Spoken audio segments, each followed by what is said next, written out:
bonsoir. Depuis le 23 octobre dernier, le 5e recensement général de la population et de l'habitat a débuté au Togo, sur toute l'étendue du territoire national. Une opération pour permettre au pays de disposer de données fiables dans la perspective donc des projets et programmes de développement. Le 12 novembre prochain, l'opération prendra fin. Aujourd'hui, nous marquons une pause, on va dire. C'est vrai que les agents recenseurs sont toujours sur le terrain, mais nous faisons une pause pour dresser un peu le bilan à mi-parcours de l'opération, voir un peu ce qui se passe sur le terrain, comment se déroule l'opération, peut-être qu'elle relever quelques difficultés et déjà les approches de solutions trouvées par la coordination pour la réussite de ce 5e recensement général. Et pour nous en parler, pour faire le bilan, justement, nous sommes sur ce plateau ce soir avec le directeur général de l'INSEE, de l'Institut national de la statistique et des études économiques et démographiques, également coordonnateur national du 5e recensement. Il s'agit de M. Kwame Kwasi. Monsieur Kwasi, bonsoir. Bonsoir, Anita. Nous avons également Madame Hezoué Simwai Pachassi. Elle est chef programme à l'ONG Café Entendez Cercle d'aide femmes-enfants qui représente ce soir donc la société civile, on va dire. Madame Simwai, bonsoir. Bonsoir. Nous avons également le représentant de la chefferie traditionnelle sur ce plateau. Il s'agit de Toby Kodjo Helou Sedro 4. Il est le chef canton d'Agouenivé. Toby, bonsoir. Bonsoir, Madame Antigakou. Et nous avons également le maire de la commune Golfe 2, Dr James Kokou Amaglo. Docteur Amaglo, bonsoir. Respect. Et merci à vous, chers invités, d'avoir répondu à notre invitation et de faire avec nous cet exercice, donc de dresser le bilan de cette opération, le 5e recensement qui se déroule. Alors, monsieur le directeur, je m'en vais, vous poser la première question, justement. Nous avons passé plus d'une dizaine de jours déjà de ce 5e recensement, de la collecte des données sur le terrain. Alors, si on essayait de dresser peut-être un premier bilan, un bilan à mi-parcours. Alors, que peut-on retenir aujourd'hui de ce qui se passe? Merci pour la question. Permettez-moi tout d'abord, au nom de Madame le ministre, secrétaire général de la présidence, de remercier la TVT pour tous les efforts faits jusqu'alors par rapport à la sensibilisation sur ce processus de recensement. Et je voudrais rappeler que le recensement de la population et ajouter de l'habitat, c'est une photographie de la population en termes d'effectifs, les caractéristiques de cette population, la structure de cette population géographique, la structure géographique de cette population, la structure socio-professionnelle de cette population, la structure par âge, etc. Lié à l'habitat, il s'agit également de voir les types d'habitat, la structure, les caractéristiques de l'habitat dans lesquels vivent nos concitoyens. Donc, le recensement général de la population est souvent précédé de travaux préparatoires parmi lesquels il faut noter la cartographie censitaire qui permet de prendre toutes les coordonnées de toutes les infrastructures socio-sanitaires et socio-communautaires, socio-éducationnelles, etc., et financières sur toutes les étendues du territoire et réparties dans nos localités, préfectures, régions, etc. Donc, ces travaux sont terminés en juillet avant qu'on ne démarre maintenant proprement ce recensement. Pour revenir à la question, je peux dire que les agents de terrain, il y a 4 types d'agents de terrain. Il y a les agents recenseurs, les agents chefs d'équipe, les agents contrôleurs et les superviseurs. Donc, c'est cette hiérarchie d'organisation que nous avons mis en place pour que le travail se déroule bien. Donc, les agents ont été déployés et mènent à bien le travail jusqu'alors. Donc, ces agents, surtout les agents recenseurs, sont reconnaissables par les gilets qu'ils portent. Je vais vous présenter ça. Les gilets qu'ils portent, voilà, agents recenseurs. Avec les inscriptions 5e recensement. Et aussi avec des badges. Des badges qui sont contresignés par l'autorité locale, généralement le préfet ou le maire de la commune qui abrite l'agent. Les agents sont répartis par localité. Donc, sur ce point, je peux dire que l'opération se déroule normalement parce que nous n'avons pas trop de faiblesse par rapport à la progression. On peut se dire qu'aujourd'hui, on est à 45% du processus, soit 8 jours avant la fin. Avant la fin. Et nous allons donc continuer l'intensification pour la proximité sur ces agents-là pour que le travail se déroule normalement. Et on est confiant que d'ici le 12 novembre, on pourra atteindre les objectifs. Tout à fait, on est confiant parce que parallèlement, nous intensifions les activités de sensibilisation vers la population. D'accord. Alors, Toby, on a écouté tout à l'heure le directeur parler de, bon, disons, le côté opérationnel, opérationnel de la chose, la technicité de la chose et tout. Alors, vous êtes, disons, vous êtes le chef canton d'Aguenivé, vous êtes sur le terrain, vous vivez, disons, l'opération. Alors, dites-nous, vous, à votre niveau, que retenez-vous, que pouvez-vous dire aujourd'hui de la progression de l'opération de recensement? Merci, madame. Je tiens d'abord à remercier le DG de l'INSED qui nous a fait honneur de nous inviter ce matin sur ce plateau, la TVT aussi, parce que nous sommes un maillon vraiment très important de la société. C'est nous qui devons porter les messages auprès de nos populations afin qu'ils soient informés, leur expliquer le bien fondé de ce recensement. Donc, je tiens d'abord à remercier le DG. Bon, sur le terrain, au début, il y a eu quelques petits soucis de réticence de la part des populations, parce qu'au début, ils n'étaient pas encore très informés de la chose. Mais le tir a été corrigé et depuis le samedi passé, les chefs de village, les chefs de quartier, ils ont fait des gongorages dans les localités. Les gens sont vraiment imprégnés de la chose et jusqu'à présent, je n'ai plus de recours me disant que bon, tel a été renvoyé de cette maison. Mais parce que quand les agents doivent commencer, ils sont venus me voir et dans les localités, ils ont vu les chefs de village et de quartier, ils sont informés. Moi, j'ai donné des instructions aux chefs de quartier, aux chefs de village, que s'il y a un problème, que les agents se réfèrent aux chefs de village et de quartier. Et des fois même, les chefs vont même dans les maisons accompagner les agents recenseurs pour donner des explications, pour rassurer la population. Donc, je peux dire honnêtement que moi-même, j'ai été recensé ce matin.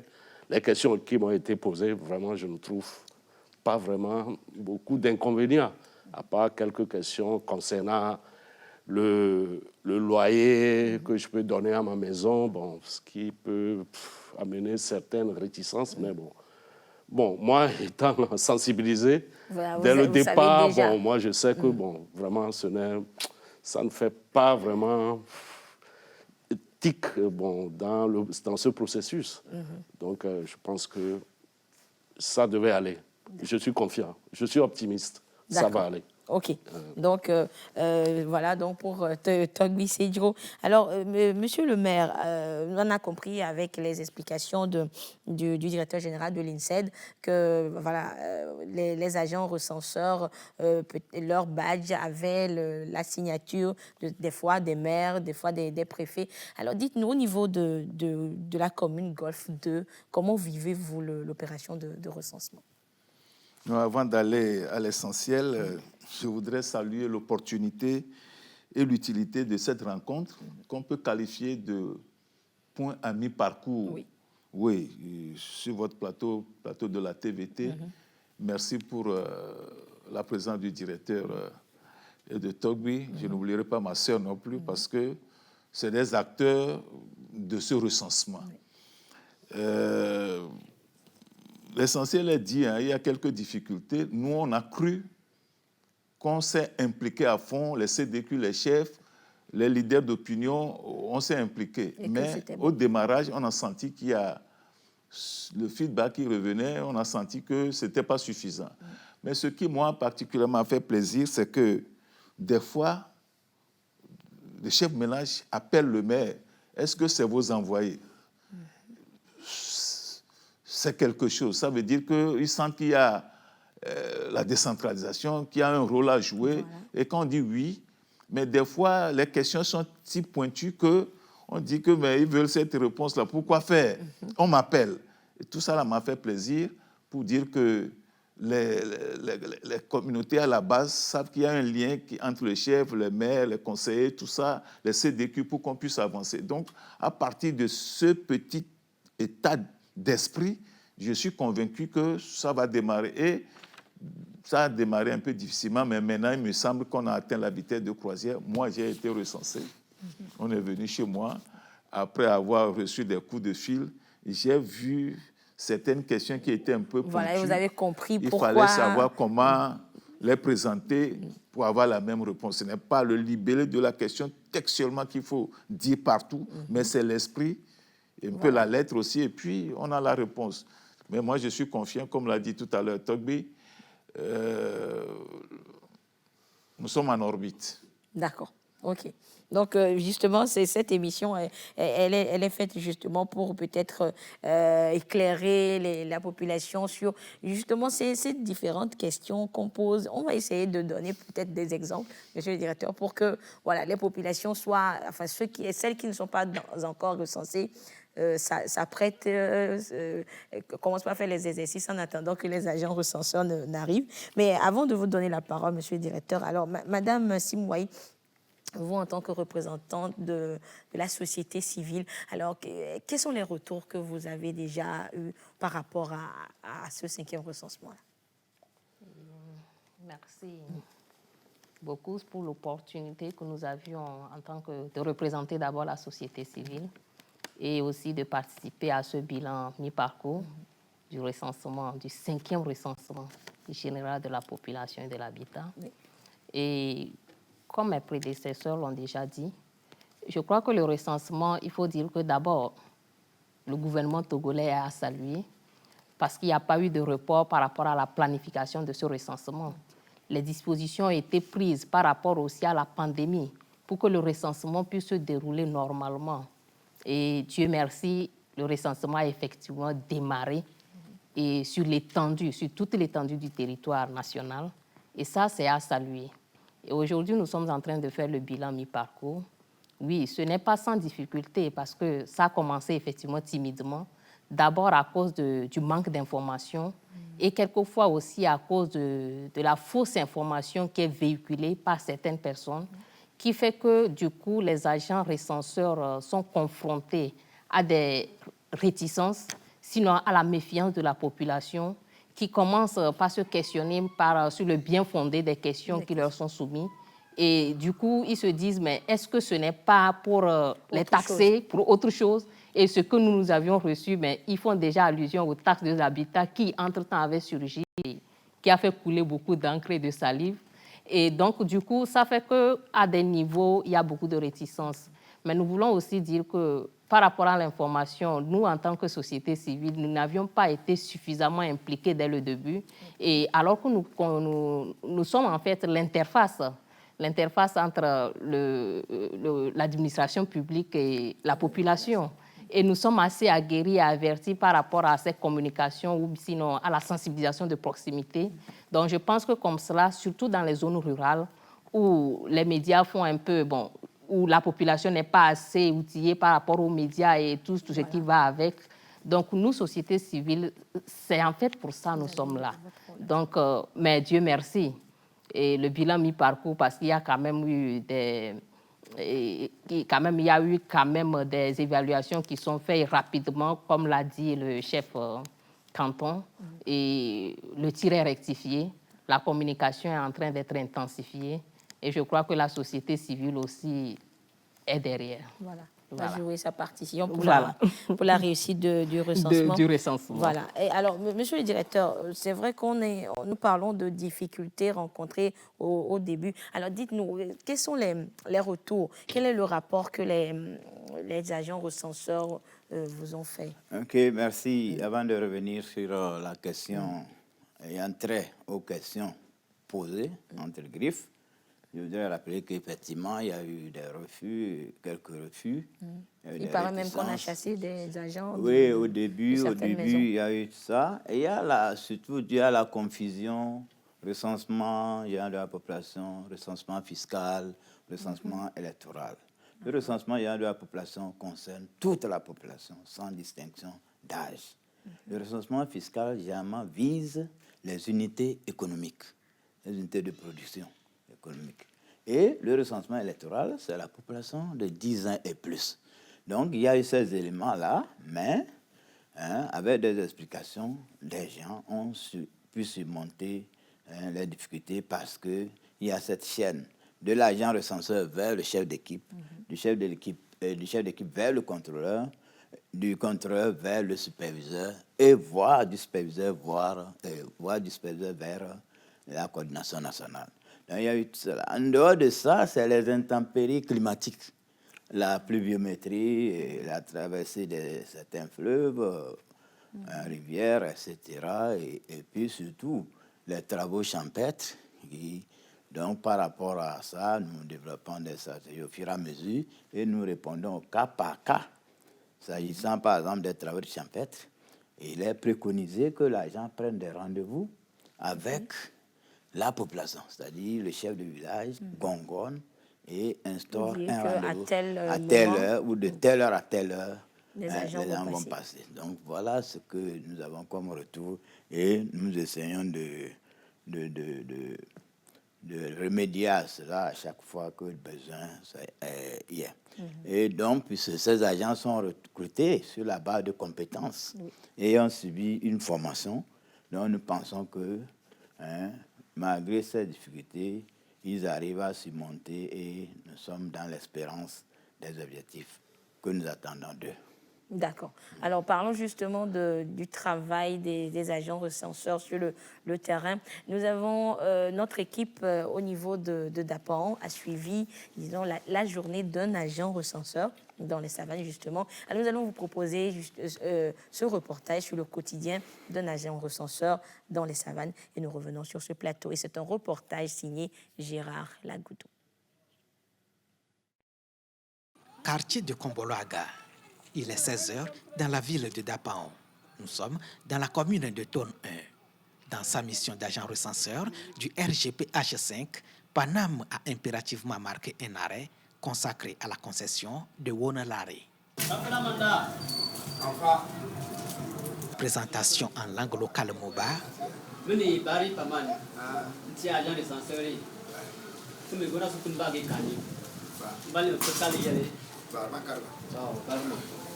Puis, place à l'objectif principal de la visite.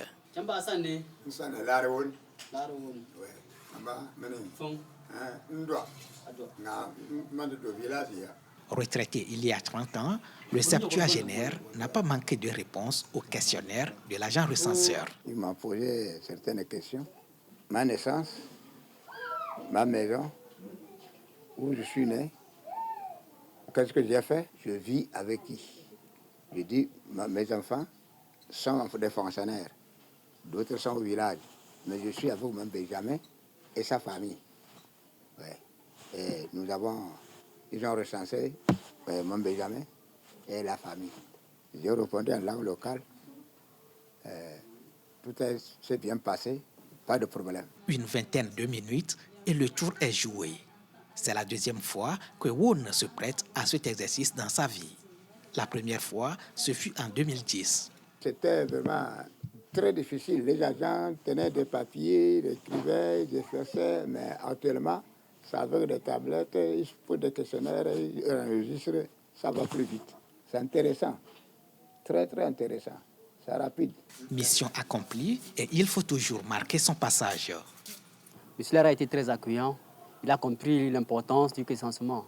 Et tout s'est très bien passé. Lorsqu'il y a erreur, même Diara nous le signale. Ça fait que l'erreur, il n'y en a pratiquement pas. Tout est tellement bien fait et c'est plus pratique en fait.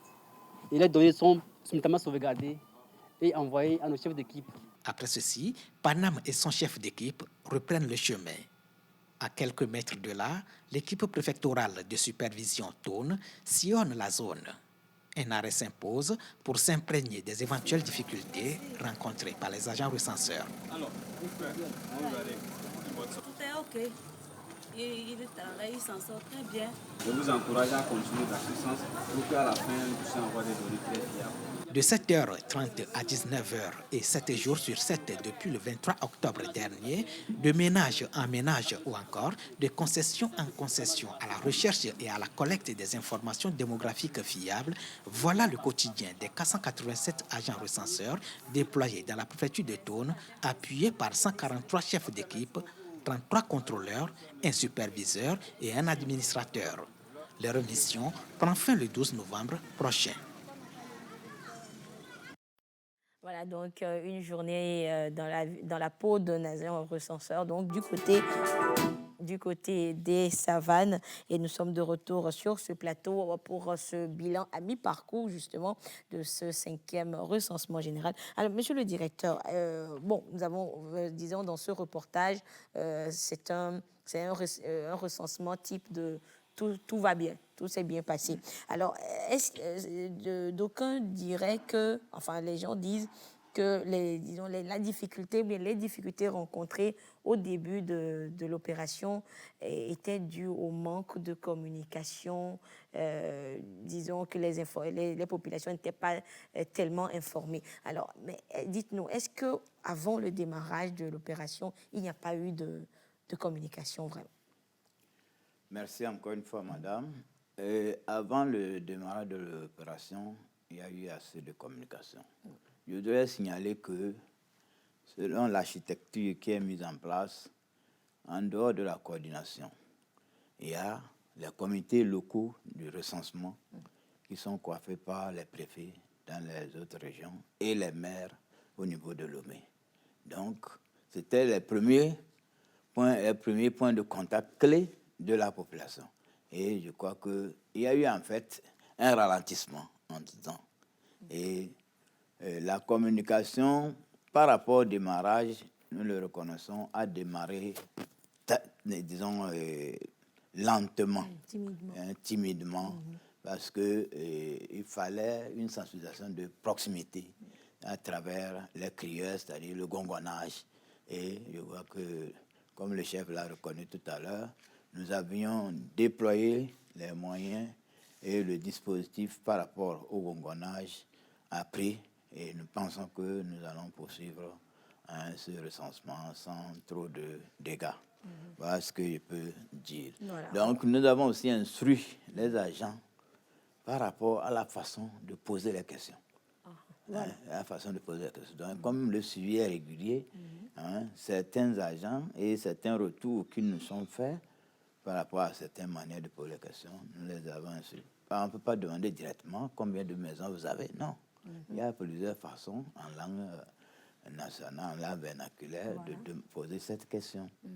Donc, nous avons instruit les agents par rapport à certaines manières de poser des questions sur le revenu, sur les loyers, sur le nombre de ceci, le nombre de ça. Je pense que c'est des éléments correctifs que nous apportons au quotidien à nos agents. Voilà ce que je veux dire. Alors, Madame Simoy, je vous ai vu acquiescer de la tête, justement. Disons que le problème ou la difficulté vient de ces questions-là qu'on pose, de comment on les pose et tout. Et vous, au niveau au niveau de la société civile, vous aussi, vous adhérez à, disons, cette nouvelle stratégie ou cette nouvelle forme de communication? Il faut dire que oui. En fait, quand on parle d'abord de la société civile, c'est que nous sommes là pour la bonne marche et surtout pour œuvrer pour le développement de la communauté et de la nation. Et donc, cette nouvelle stratégie de communication, comme nous l'avions dit plus haut, c'est la sensibilisation de proximité. Parce qu'il faut être plus près de la population et surtout de la population à la base. Ça, nous y adhérons. C'est d'ailleurs pourquoi nous avions dit que la société civile doit aussi être impliquée parce que nous sommes tout près de cette population à la base et donc ça nous permettra aussi de véhiculer la bonne information. Parce qu'une chose est de passer l'information, une autre est de passer la bonne information. Et donc la bonne information fera que la population, au lieu d'être méfiante, va plutôt collaborer, coopérer, être disponible pour que nous puissions effectivement atteindre l'objectif qu'est d'avoir des données fiables pour que nous puissions vraiment booster notre développement et surtout réduire la pauvreté. Tout à fait. Voilà. Merci beaucoup, madame. Alors, monsieur le maire, au niveau de votre commune, vous aussi, vous revoyez un peu, disons, votre stratégie, la stratégie de communication autour de cette opération-là? S'il faut être franc, il n'y a pas de surprise dans ce que nous sommes en train de faire. Il y a des difficultés prévisibles. Et si jamais ça se produit, comment on fait? Nous tous, on a sensibilisé, mais on sait que ça peut ne pas être suffisant. Et l'opération a commencé, mais on est toujours sur le terrain en train de sensibiliser. Et donc, ce qu'on est en train de faire, c'est ça. Et le démarrage même du processus lui-même fait son autopromotion également, ça sensibilise. Ah, on vient de nous recenser, et chez vous. Et ça s'amplifie. Et moi, je sais qu'il y a des difficultés prévisibles, on accompagne, on est sur le terrain, on est ensemble. En tout cas, ce n'est pas pour féliciter, mais le processus a été bien calé, parce que moi, sur le terrain, le superviseur qui est là quotidiennement, il est là. Donc, moi, je sais, comme je l'ai dit tout à l'heure, nous sommes en orbite, il y a des difficultés prévisibles de sensibilisation, oui. C'est vrai qu'il y a certains capricieux qui sont là, dus aux réseaux sociaux et autres, mais à mi-parcours aujourd'hui, je ne crois pas qu'on puisse s'alarmer, mais prendre conscience qu'il y a des difficultés et nous avons la capacité de remonter ces difficultés. Comme vient de le dire madame tout à l'heure, tout le monde s'implique. Oui. Les journalistes spécialistes, ils disent que la sensibilisation n'a pas été suffisante, c'est des communicateurs. Et donc, tout le monde se mobilise et sur toutes les radios maintenant, même gratuitement, c'est ça. Et ça motive les gens à se faire recenser et aussi, comme le monde, cette opération, c'est une opération d'apprentissage pour avoir l'expérience. Nos us et coutumes sont là. Comment on peut formuler une question pour que ça soit audible et on soit à l'aise pour répondre. Bon, avec 1 ou 2 jours, quand vous allez vous poser une question simple, les gens sont sur vous-même, vous qui avez posé la question, vous êtes surpris. Après, eux-mêmes aussi, ils trouvent la formule pour reposer mieux la question, pour que la réponse attendue ou bien le centre de la question soit compris par tout le monde. Et je crois qu'on progresse. On progresse. Oui, moi, je ne suis pas trop chose, mais vous ne vous il y a des difficultés objectives qui doivent arriver et je crois qu'on est préparé pour les affronter. Alors, monsieur le maire, justement, à votre niveau, vous avez eu de ces retours-là de population ou de personnes qui se plaindraient, par exemple, qu'on veuille peut-être après venir les taxer et tout. Et si oui, quelle a été votre réaction? Vous vous êtes porté dans les maisons pour leur expliquer au cas par cas ou comment cela s'est passé? Non, on a réglé le problème au téléphone et l'opération a continué.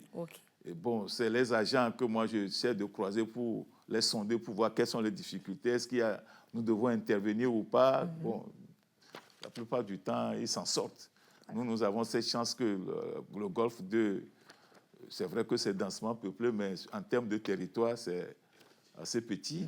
Et si bien que le contact, on s'attrape, comme on dit, tous les jours pour faire un peu le point. S'il y a un problème quelque part, on s'appelle. On n'est jamais allé dans un ménage comme ça pour intervenir, mais au téléphone, on a réglé en rien. Il y a quelqu'un qui me dit, mais on m'a demandé combien de femmes j'ai.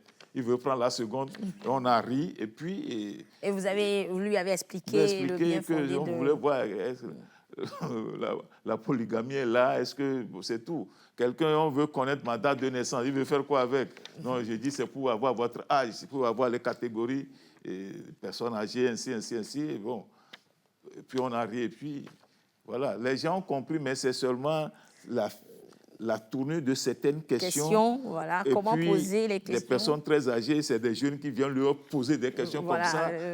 En termes de notre culture aussi, tout ne doit pas sortir de la bouche d'un enfant. Togbi, c'est ça. Tout à fait, justement. Et Togbi, en parlant de cela, est-ce que vous avez peut-être commencé aussi cet exercice d'essayer d'apporter de nouvelles formulations aux agents recenseurs, leur dire quand vous arrivez, que vous trouvez une personne d'un certain âge et tout ça, cette question, on ne la pose pas comme ça, mais on pourrait la poser de cette autre façon et tout ça.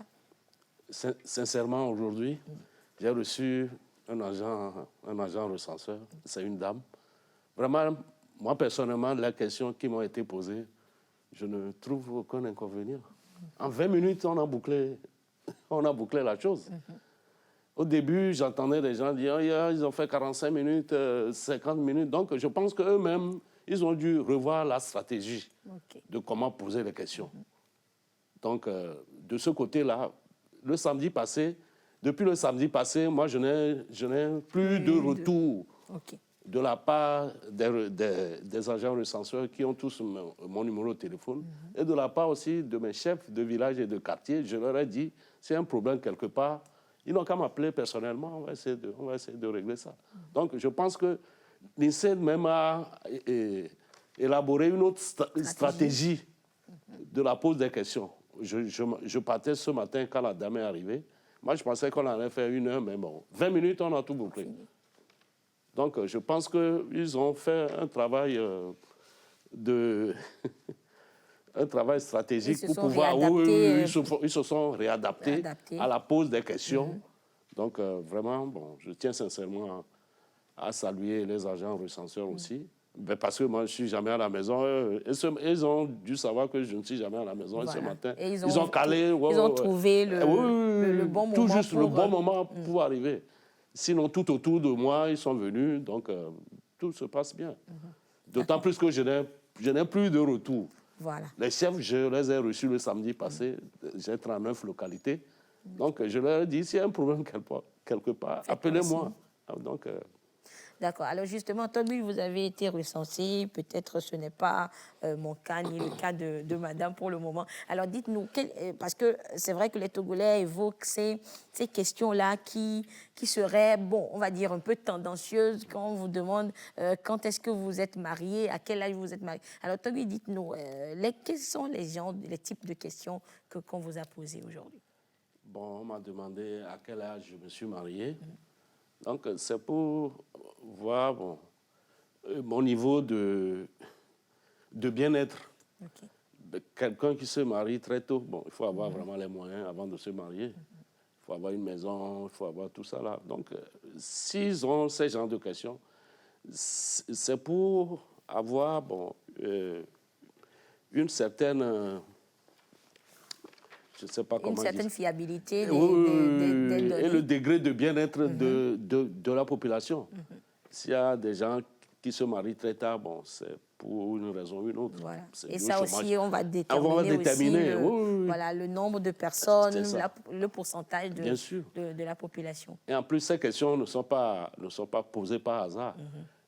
Et l'INSEE devait déterminer des taux. Il y a des taux par rapport à la population, et comment vous vivez, dans quelle maison vous vivez, combien de véhicules vous avez, votre niveau de vie. C'est pas, tout le monde n'a pas le même niveau de vie.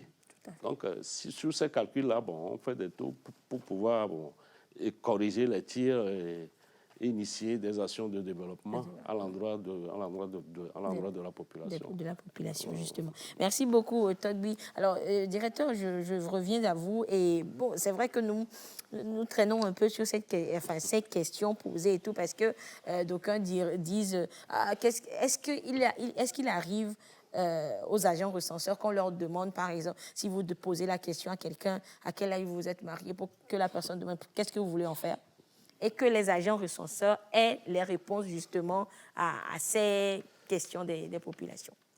Oui, merci encore une fois. Et en fait, chaque question dans le questionnaire a son sens. Et cela a été expliqué en long et en large aux agents.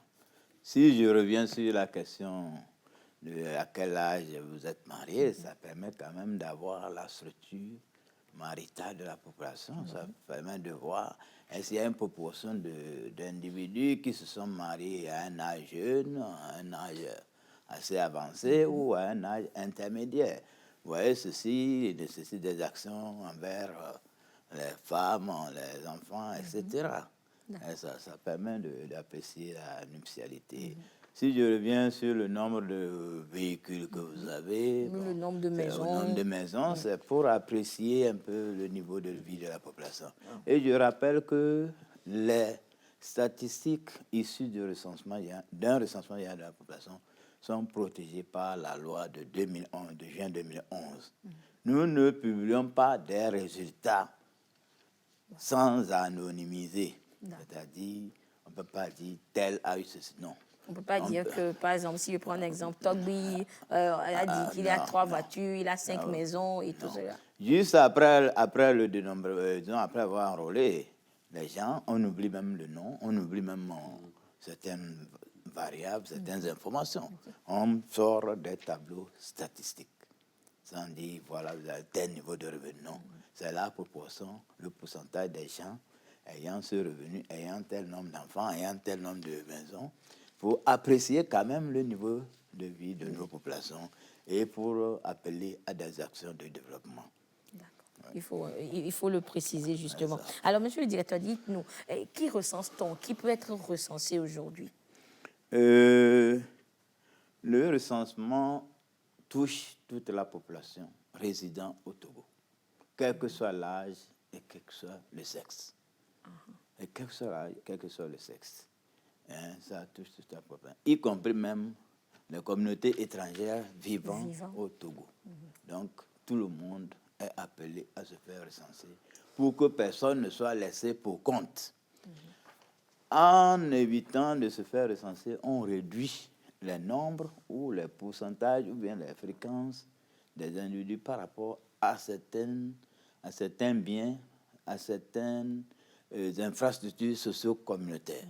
Si, au lieu de trouver 25 habitants, je dis n'importe comment, n'importe quoi, 25 habitants à Najondi, vous dites, on fait de telle sorte qu'on ne trouve que 15. Maintenant, l'État dit, bon, je porte l'eau potable ou bien l'électricité à ceux qui ont au moins 25 habitants. Donc, vous faites exclure votre communauté. Alors que vous avez justement les 25. De cette planification, de cette projection. Donc, voilà pourquoi il faut se faire recenser, quel que soit l'âge, quel que soit le sexe et quel que soit le statut étranger ou non étranger. Bon, bien sûr, les ambassades ne sont pas comptées. Ils ne sont pas comptés, oui. Justement. Et monsieur le directeur, la dernière fois, nous avons appris que lorsque peut-être l'agent recenseur passe et qu'il y a peut-être un membre de la famille qui a voyagé, mais pas pour longtemps, il faudra également prendre en compte cette personne. Oui. Il y a le critère de 6 mois à résider ou avoir l'intention d'y résider 6 mois. Okay. D'accord. Et maintenant, monsieur le directeur, est-ce qu'on est obligé de se faire recenser? Est-ce que c'est une obligation? Je peux décider de dire, non, moi, je ne veux pas qu'on me recense. Oui, c'est ce que nous disons. La loi oblige tout résident au Togo à se faire recenser. La loi l'oblige. Maintenant, c'est aux gens de comprendre que si la loi l'oblige, c'est pour un intérêt propre à eux. C'est pour pouvoir développer les actions de développement, pour pouvoir mettre en œuvre les plans de développement, pour pouvoir faire le suivi des programmes. Donc, il ne faut pas s'exclure du recensement. Vous devez vous faire recenser. Tout le monde compte. Comment le prônent les objectifs de développement durable. D'accord. Voilà. Et Togbi, est-ce que dans vos activités ou dans vos actions de sensibilisation, vous insistez sur ce côté-là également au niveau de vos administrés? Vous leur dites qu'ils sont dans l'obligation de se faire recenser? Ah oui, absolument. C'est pour notre propre bien. Si je veux initier une action de développement, par exemple dans un quartier, j'ai besoin de savoir si je veux construire une latrine dans un quartier. J'ai besoin de savoir le nombre de personnes qui vont fréquenter cette latrine pour l'aménager en conséquence. Oui. Si je veux construire une école dans un village, j'ai besoin de savoir combien d'enfants vont aller fréquenter cette école, voilà. Le nombre de classes que je dois construire. Donc, dans ma commune ou bien dans mon canton, j'ai besoin de savoir exactement le nombre de personnes qui y résident. En 2010, j'avais 258 000 habitants. Donc, au jour d'aujourd'hui, je ne peux plus dire que j'ai 258 000 habitants. Ben, ça fait environ 12 ans. Donc, je dois avoir ce chiffre-là pour pouvoir planifier et faire des actions en faveur de la population. Oui. Donc, moi, je leur dis aussi que bon, c'est vraiment très important. C'est pour nous-mêmes. Donc, on doit vraiment le prendre au sérieux. Au sérieux. Il faut qu'il y ait du sérieux dedans. Et je voulais ajouter aussi qu'il y a aussi une manière de sensibilisation, c'est le bouche à oreille. Ouais, c'est le bouche à oreille. Tu rencontres un ami, tu dis non, il faut que vous vous faites recenser. C'est pour le bien de notre population. Ben, voilà ce que je peux dire à ce sujet. Justement. Et monsieur le maire, c'est vrai que nous parlons de l'obligation, mais en même temps, peut-être que certains trouveraient comme stratégie de OK, si je ne suis pas là, donc on ne me recense pas, donc c'est fini. Alors, est-ce que au niveau de votre commune, c'est vrai que vous ne rencontrez pas tout le monde, mais lorsqu'il vous arrive de rencontrer certaines personnes, vous leur peut-être que vous leur passez le message de essayer de rester disponible, essayer de rester quand même à la maison pour que les agents recenseurs vous trouvent. Non, je crois qu'on n'est plus à ce stade. Hein, Okay. Au début. C'était. Maintenant, tout le monde sait qu'il faut se faire recenser. Okay. Il n'y a aucune activité de développement, même personnelle, sans statistique. Et quand c'est au niveau d'une nation, c'est. Logiquement. Oui, il faut se recenser, connaître les grands défis. Et Dieu merci, le spécialiste est là. Le 5e arrondissement, recensement, a une particularité. C'est axé sur les grands défis, parce que le monde est en train de progresser. Les défis d'hier ne sont plus ceux d'aujourd'hui. Et tout ça, là, il faut les désagréger pour pouvoir avancer. Donc, chez nous, dans notre commune, on a cette chance, on est un peu le pôle urbain du Grand Lomé, si bien que... Ces questions-là... C'est 5-30 minutes où il y a eu du bruit, mais maintenant, après, tout le monde est conscient qu'il faut aller. Mais il y a encore quelques petites portes de résistance, ou même des leaders d'opinion, des pasteurs, ce n'est pas pour les mains en exergue, qui ont hésité un peu. Et nous, on s'est dit qu'on va voir l'autorité pour qu'on écrive à leur hiérarchie, pour que lui qui est un centre, un pôle de leadership, il faut qu'il parle aux fidèles. Il y a aussi un peu les communautés étrangères aussi qui auraient souhaité recevoir de leur ambassade, de leurs représentants, une lettre. Donc, bon, tout ça là, c'est au début. Maintenant, nous, dans le Golfe 2, je crois dans tout le Grand Lomé, même dans les villages, il n'y a plus de trucs. On vient nous recenser les petites les incompréhensions. Tout le monde a soulevé. Voilà, on parle de taxe d'habitation, même sans ce recensement. Est-ce que la taxe d'habitation, qui est quelque chose sur le plan universel, est-ce que... Non, donc on a compris tout ça. Et bon, quand c'est du nouveau qui vient, il faut un peu... Voilà, c'est la nouveauté fait peur. Et puis après, tout le monde est conscient et on avance. D'accord. Voilà. Merci beaucoup, monsieur le maire. Alors, monsieur le directeur, s'il arrivait, si je prends cet exemple, les agents recenseurs vont dans une maison, enfin, les portes sont closes 1 fois, 2 fois, 3 fois. Alors, qu'est-ce qu'ils font? Merci pour ce constat ou bien cette question.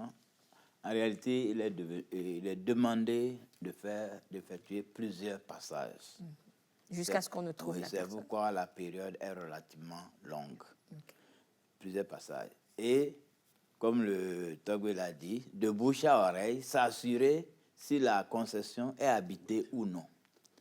Et, à défaut, le voisin peut passer le message avec un rendez-vous ferme pour pouvoir rencontrer au moins un des résidents de la concession et s'assurer que tous ceux qui sont dans la maison sont résidents ou non. Okay. Voilà. Je peux appuyer les propos du DG. C'est ce qu'ils ont dû faire aujourd'hui. Okay. Ils ont dû se renseigner que, bon, ces gens-là, on vient, à quel moment on peut les trouver? Parce que moi, j'ai des heures vraiment fixes de sortie. Donc, elle est arrivée vraiment pile poil, vraiment au moment opportun, quoi. Et en 20 minutes, on a bouclé. Voilà. Je pense et on comprend qu'elle s'est renseignée. Elle s'est renseignée pour voir à quelle heure je peux les trouver. Parce que ça fait depuis le 23 qu'ils ont commencé. Je ne les ai pas encore vus, mais j'ai vu sur les murs. Chez les autres, c'est mis. Mais chez moi, hier, j'ai fait le constat sur tous les murs de chez moi. Mais je dis, et moi, on ne va pas me recenser en tant que chef. Et ce matin, j'ai eu la chance de recevoir la dame qui est arrivée. Donc, je pense que le DG a vraiment raison de soulever ce truc. Ils reviennent incessamment. Même si c'est 3, 4 fois, même, ils vont revenir. Ils vont revenir. Et vous vous trouvez forcément à la maison, sur votre lieu d'habitation. Alors, Madame Simon... Si vous permettez, Oui, monsieur le maire. Il faut rappeler que c'est la loi qui fait obligation de se faire recenser. Il faut que nos compatriotes le sachent. Si. C'est une obligation. Sinon, on va mettre tant de moyens, ressources humaines, financières en jeu. Et que par les le gens caprice de certains, tout est faussé. Non. Maintenant, la deuxième chose, comme l'a dit le directeur, il faut les rassurer que tout ce qui est demandé comme information est protégé par la loi. Voilà. Les statisticiens ne sont pas des gens qui vont parler comme ça. Ils ont une obligation, ils ont leur éthique qui protège tout ce qui se dit. C'est juste pour savoir quel est le degré de pauvreté, quels sont ceux qui s'en sortent et comment ils font tout ça. C'est pour relancer la lutte contre la pauvreté voir comment on relève les défis. Donc, c'est protégé, c'est protégé. Je crois que ça aussi, il faut que ça soit protégé. Même les agents en allant dans les ménages disent que tout ce qu'on reçoit comme information ici, ce n'est pas pour vous faire du mal. Ce n'est pas pour mettre sur la place publique. C'est vous qui avez dit, puis ça s'arrête là. Même moi, je ne détiens pas ça. L'État ne fera rien avec ça. C'est juste pour avoir une idée globale des problèmes du pays, c'est tout. D'accord. Merci beaucoup, monsieur le maire. Alors, Madame Simouaye, à votre niveau également, j'ai compris que on ne vous a pas encore recensé. C'est justement parce que vous n'êtes pas souvent à la maison. Mais dans votre quartier, vous avez remarqué qu'ils sont passés? En fait, comme je le disais, ils sont passés et même ils se sont informés. Quand nous sommes revenus, il y a donc une cohabitante qui a juste dit qu'ils ont demandé d'après vous et nous y avions dit que c'est le week-end que vous êtes là. Permettez-moi juste de revenir et de rebondir un peu sur l'obligation de se faire recenser.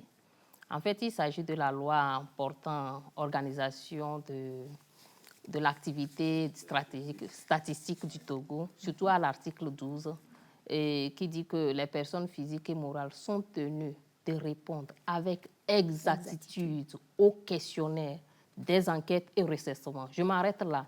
Juste là, de ce point de vue, ça veut dire que c'est d'abord une obligation de se faire recenser. C'est également une obligation de donner des informations vraies. Parce qu'il ne s'agit pas juste de dire, parce que bon, juste pour te débarrasser, mais il faut donner des informations vraies pour que les données soient fiables. Parce que généralement, surtout nous, dans la société civile, nous tenons beaucoup au suivi et aux évaluations des programmes.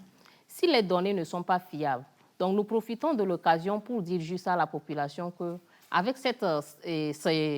avec ce recensement, ça permettra de renseigner des indicateurs nécessaires pour pouvoir faire le suivi et en même temps l'évaluation des programmes, sinon des agendas sur le plan national et international, comme par exemple le programme national de développement qui vient de finir, la feuille de route gouvernementale qui est en cours et même les objectifs de développement durable. Donc c'est très important de se faire recenser, mais aussi nous insistons de donner de bonnes informations. Il ne faut pas juste dire, bon, j'ai dit, et puis il faut donner des informations. Donne une information et puis c'est pour bon. t'en débarrasser, quoi. Alors qu'on se fait du mal en faisant... Voilà, en faisant cela. Voilà. Merci beaucoup, Madame Simouaye. Et justement, directeur, c'est vrai que Madame a presque répondu à la question, mais au niveau de l'INSET, vu que, disons que c'est le point stratégique de tout ça, dites-nous, alors à la fin, lorsque vous allez collecter toutes ces informations, mais qu'est-ce que vous allez en faire? Merci, Madame. Et comme Madame a déjà survolé et donné quelques éléments, je voudrais compléter en disant que au niveau de l'Institut, l'Institut est fournisseur d'informations statistiques pour les prises de décision, pour le suivi des programmes et projets de développement, pour le suivi notamment de la feuille de route 2025 du gouvernement et les agendas internationaux, notamment l'agenda 2030 des Nations Unies, l'agenda 2063 de l'Union africaine. Donc, les informations qui seront issues de ce recensement particulièrement vont concerner les effectifs de la population au niveau les plus désagrégés, c'est-à-dire au niveau communal, voire village. C'est-à-dire qu'on pourra alimenter les différentes communes, les différents villages de leur effectif de population. On pourra également les alimenter du niveau d'existence ou de la quantité d'infrastructures socio-communautaires. Et on va répondre au niveau d'accessibilité de la population à ces infrastructures communautaires.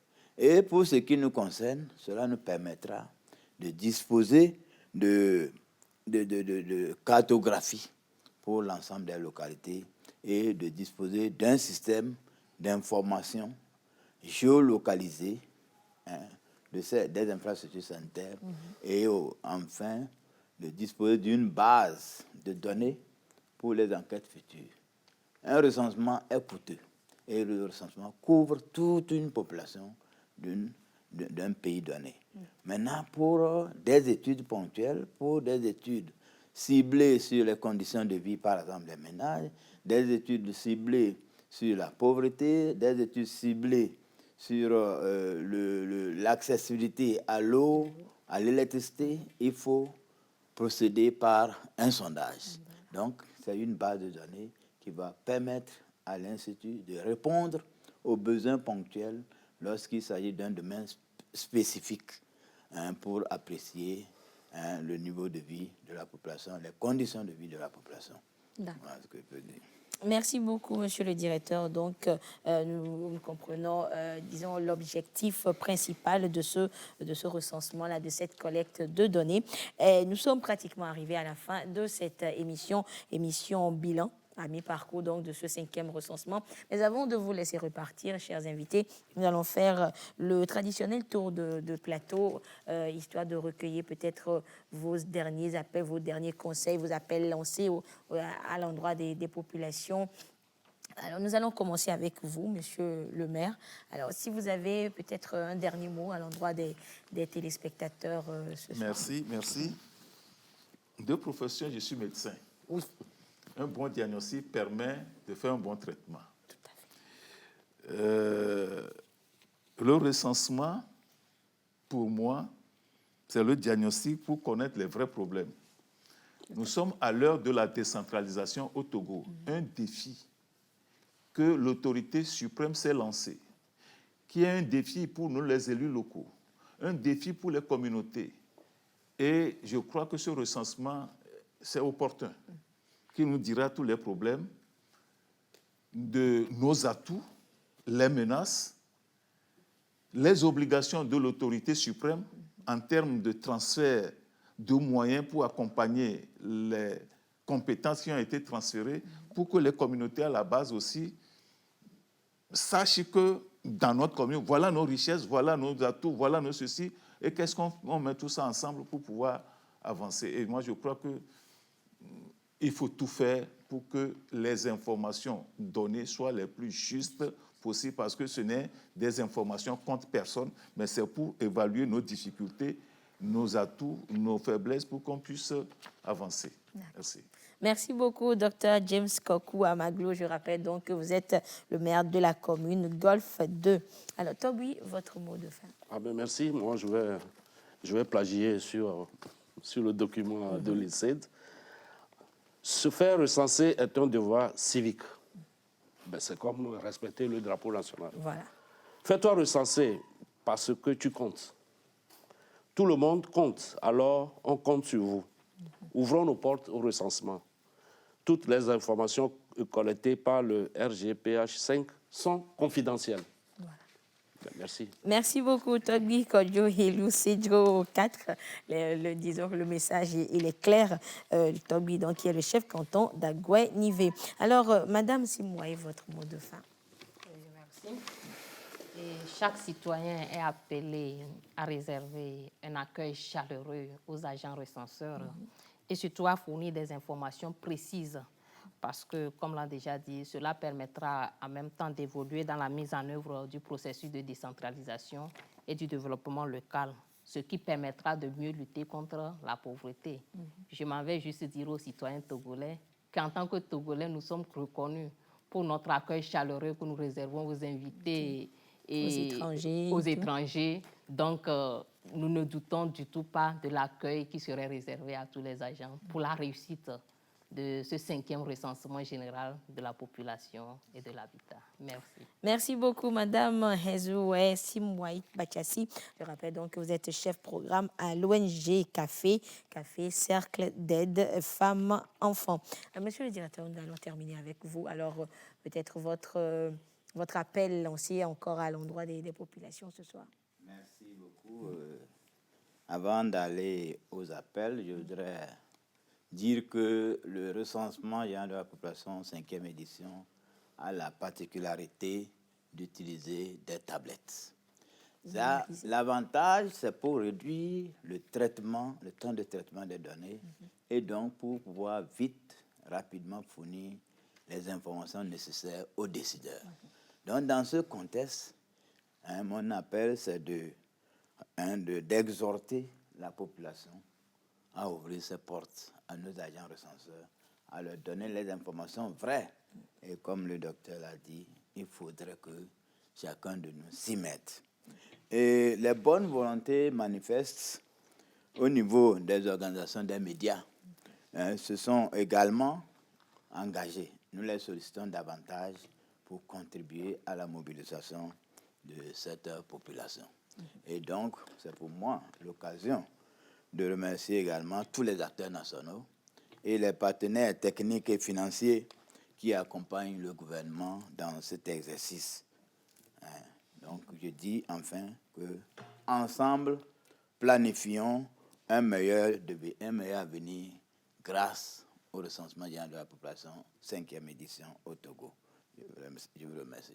Merci beaucoup, Monsieur Kwam Kwasi, directeur général de l'Institut national de la statistique et des études économiques et démographiques INSED, coordonnateur national justement de ce 5e recensement général de la population et de l'habitat. Merci à vous, chers invités, d'être passés sur ce plateau pour ce bilan à mi-parcours et nous souhaitons vivement, donc, nous souhaitons bon vent à cette opération et nous souhaitons qu'à la fin de la journée du 12 novembre, que les objectifs assignés à cette opération soient atteints. Merci à vous, téléspectateurs, de nous avoir suivis. Vous avez donc compris l'importance d'ouvrir vos portes sans crainte aux agents recenseurs et de répondre sans crainte également à toutes les questions. Il y va justement du meilleur, du mieux-être de nous tous, de toute la population. Et se faire recenser, on l'a compris, est un devoir civique. Merci de votre fidélité à la télévision togolaise. L'autre rendez-vous, c'est vendredi prochain pour un autre thème au cœur de la nation. Bonsoir.